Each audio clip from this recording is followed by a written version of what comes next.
Eu estou muito feliz, porque hoje é um dia muito especial, um dia muito especial, que termina uma viagem cheia de lições, cheia de aprendizados, uma viagem cheia de recordações. É a nossa viagem pelo livro de Gênesis. Foi uma experiência, está a ser, na verdade. Ahm, Estou a gravar este vídeo enquanto ontem eu li de forma assim, estava a tentar batutar. Pensei que estivesse a batutar Deus, mas eu estou a me batutar quando eu não faço um aprofundamento na palavra de Deus. Estou a me sabotar, na verdade. Então vou fazer uma revisão no capítulo 49 de Gênesis para começar o capítulo 50, terminar e começar o livro de Êxodo. Eu estou muito ansiosa. Estou, sabe, é como se fosse um primeiro contato. É como se fosse, sabe, um lugar cheio de memórias. É uma viagem maravilhosa. Chega a ser engraçado. Chega a ser engraçado porque eu já li este livro e eu não sei se minha mente se abriu ou quê, mas essa volta para o Gênesis foi especial, foi muito especial, por causa da forma como Deus tem falado comigo, por causa do entendimento. Eu não sei, talvez eu tenha precisado passar por certas experiências para eu voltar para o Gênesis e ter uma nova compreensão, um novo entendimento deste livro, que eu nunca tinha tido antes. O livro de Gênesis, para mim, era um livro histórico, relatos, o que aconteceu lá no passado, tá bom. E as coisas agora começam no Novo Testamento, na Era da Graça. Eu me fiz este compromisso de voltar para os primórdios e fazer um aprofundamento. E comecei a perceber tantos princípios, tanta beleza neste livro, tanta coisa maravilhosa que Deus deixou para nós, presentes, palavras, afirmações, ensinamentos, que Ele deixou que eu negligenciava. Tantos princípios que quebramos e nos quebram estão lá no Gênesis. Estão lá no Gênesis. Logo, o capítulo 1, o primeiro versículo, que já mostra que Deus criou primeiro os céus, pela sequência, né? Depois a terra. Depois, quando vamos para o Novo Testamento, diz buscar primeiro o reino dos céus e a sua justiça, e todo o resto vos será acrescentado. Nosso coração deve estar para as coisas que são do alto. E vemos os princípios da família, que o homem foi criado à imagem e semelhança de Deus, que quando ele cresce deve deixar seus pais para iniciar a sua própria família. E naquela família é uma só carne, Deus como o seu princípio, como a sua base. E quando nós quebramos os princípios de Deus, nós é que nos quebramos. Na verdade, Deus não deixou regras, não deixou leis, não deixou mandamentos, porque Ele acha engraçado. Ele olhou e ficou, deixa eu colocar esses de castigo. Não é por amor mesmo, não é por amor. Tanto que Adão e Eva desobedeceram a Deus e perderam tantos privilégios. Adão, Eva. But anyways, depois vamos ver reinos que desobedeceram a Deus, tentaram se fazer despertos e eles sozinhos caíram. Encontramos um homem que obedeceu a Deus, foi honrado para conseguir salvar a humanidade, a nossa raça.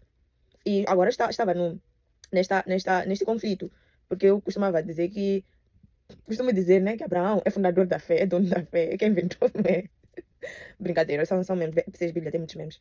Mas Noé ouviu Deus, ele construiu durante anos e anos e anos e anos e anos uma arca, que muito provavelmente, por causa da sua natureza, talvez ficasse com questões de inseguranças, mas ele continuou, e o resultado foi esse. Ele foi salvo. Ele e a casa dele foram salvos. Os que foram desobedientes morreram. Eu penso nos bebês que acabaram pagando pela desobediência dos pais. Isso nos mostra o quão é séria essa coisa de heranças espirituais, que a desobediência dos nossos pais, a nossa desobediência não pode, traz consequências pesadíssimas para as outras gerações. E nós até podemos ignorar isso. Eu sou nova criatura e tudo, mas sim, eu sou nova criatura. Do mesmo jeito que os nossos pais podem deixar heranças físicas e nós podemos reivindicar e temos essas heranças por direito, as heranças espirituais são uma coisa muito séria, um legado muito sério, que nós precisamos ter os olhos abertos e não ignorar isso. Mas voltando né, para Abraão, saiu da sua parentela, Deus falou com ele, não foi Sandra, Deus, é para ir para onde? Qual é o endereço? Vamos chegar quando? Ele foi, simplesmente obedeceu e depois vimos este homem grande de fé que teve medos, teve inseguranças. No meio do caminho, ele mentiu. Chegou a ser essa mulher aqui, é minha irmã, que de facto é sua irmã mais naquele caso. Eles são marido e mulher. Ele esconde aquela parte por causa de insegurança. Às vezes, até os homens mais gigantes, na fé, têm medos, têm inseguranças. Gênesis é uma lição tão bela. Eu fico tipo, como é que eu não percebi isso antes? Não vou me cobrar. É o melhor que eu podia ter feito naquele tempo, com o conhecimento que eu tinha. E hoje eu tenho essas lições, esses aprendizados da beleza deste livro. Abraão foi um homem de fé, com uma das maiores demonstrações de fé. Deus lhe chamou com o filho dele que ele tanto esperou para ter. E ele ia entregá-lo. Ele ia entregá-lo crendo que, se ele então mandar para fazer, se meu filho morrer, ele vai lhe trazer de volta. Eu quero crer que ele cortou o coração de Deus. É por isso que até hoje Abraão é tão honrado. E olha, uma coisa tão bela que é uma lição para nós, um alerta. É um lembrete para nós que Abraão cometeu falhas, erros. No meio do caminho, ele teve medos, ele chegou a mentir por causa das suas inseguranças. Mas mesmo assim teve demonstrações de fé, provas de fé, de obediência, de sacrifício, que quando olhamos, até os Deus honra Abraão. Deus define Abraão como um homem de fé. Mas Abraão teve medos. Mas Deus define Abraão como um homem de fé. Ou seja, Deus olha para nós não pelos nossos erros, não pelos nossos pecados, pelas nossas falhas. O que acontece com muitos de nós, nos cobramos tanto, nos maltratamos tanto, carregamos pesos e coisas que acabam nos colocando num cativeiro, que nós colocamos um espelho de perfeição, porque tem que ser perfeito. Deus nos chamou para darmos o nosso melhor. E no meio do nosso melhor, nós vamos cometer falhas por causa da nossa natureza. Mas não são as nossas falhas que nos definem. Não são, até no Novo Testamento nós encontramos Abraão como exemplo de fé, mas na sua caminhada ele teve medo. E ele mostrou isso. A Bíblia, o Gênesis, não é um medo, o Novo Testamento, perdão, o Velho Testamento, não é para ser temido, para olhar com medo. Não, é para nós aprendermos, porque ele nos mostra como um homem justo, reto deve andar.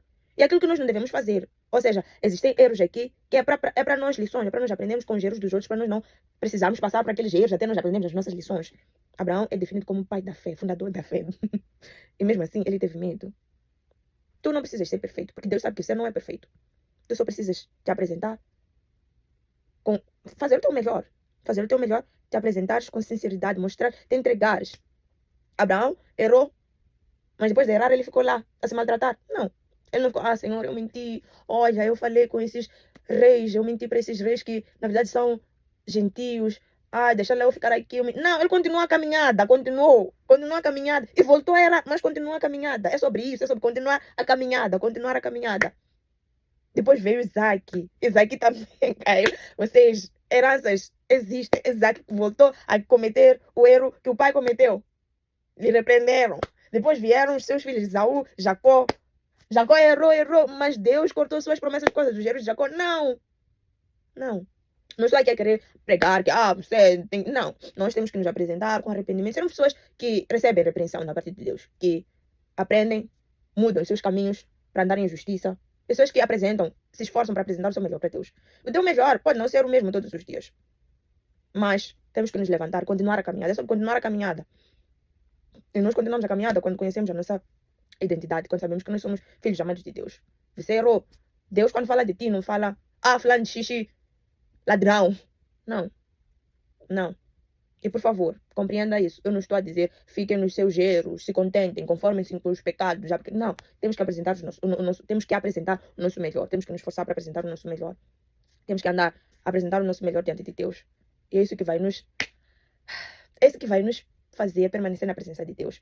Porque se no primeiro erro nós desistirmos, nos cortamos a oportunidade de aprender tantas coisas belas e caminhar com esse bom Deus. É isso, esse vídeo é de celebração do fim de uma estação e início de uma outra estação. E eu espero que este vídeo possa te motivar a ler a Bíblia. E a ler a Bíblia. Ler a Bíblia com intenção, ler a Bíblia com planos, com ideias, com a ambição de aprender de Deus, saber quem é Deus, para não viver de boatos. Porque tem muita gente, porque a Bíblia, o Antigo Testamento me assusta. A pessoa nunca nem leu, mas o Antigo Testamento lhe assusta. Leia com intencionalidade, leia com vontade de aprender, porque Deus é muito bom. Deus é muito bom. Anyways, venham comigo nesta jornada. Eu espero poder aprender, poder voltar a gravar este vídeo quando terminarmos a nossa viagem no livro de Êxodo. Na verdade, tem parênteses aí, porque ainda tem que fazer essa revisão do capítulo 49, iniciar o 50 e iniciar o capítulo 1 de Êxodo. Beijinhos.